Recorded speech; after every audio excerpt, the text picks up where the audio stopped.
Hello students, we're going to be doing Chatellier's principle. There are some rules to consider. The first rule is if you add a reactant, shift to the product side, and if you add a product, shift to the reactant side. When you increase temperature, you shift away from heat. When you decrease temperature, you shift toward heat.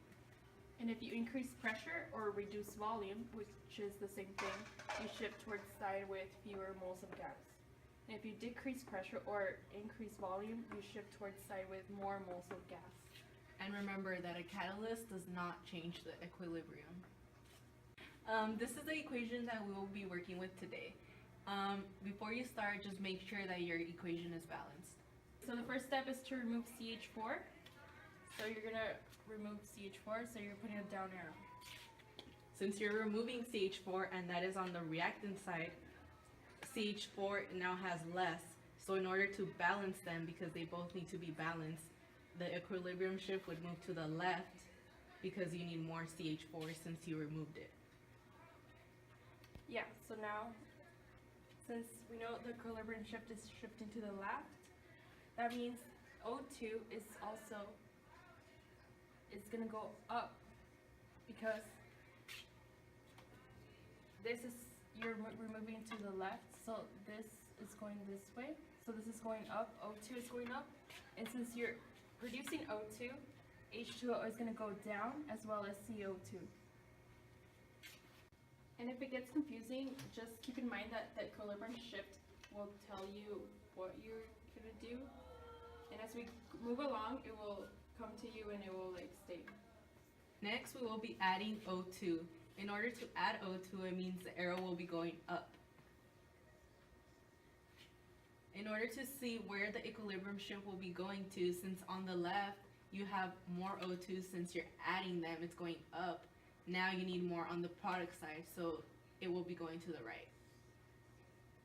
Right, to make them equal. Now we will be focusing on H2O and on CO2.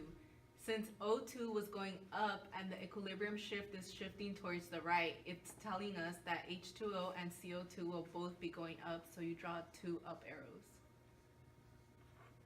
Next, for CH4, since you're producing more H2O and CO2, which is your products, you're also going to be using CH4. So since you're using it, you're getting less of it, so that is going down because as you're using it to produce more of the products, you're going to be ending with less of the CH4. Okay, so our next move is if it's telling to decrease temperature, we're going to look over here.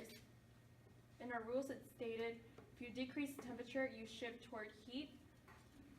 So heat is on your product side. So that means you're shifting towards heat, so you're going to the product, which is the right side. So if you're going to the right side, it's telling you to increase on the right side. So this is going to increase, and this is going to increase. And since you're increasing the products, you're going to be using the reactants. So this is going to decrease. So it's going to go down. So our next move is to add H2O. So H2O is on the product side, on this side. So if you're adding it, you're putting an up arrow.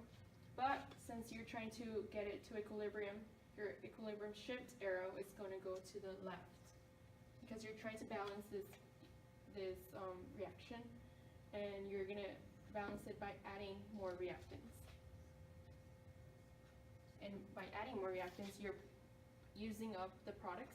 So your product for CO2 is going to go down.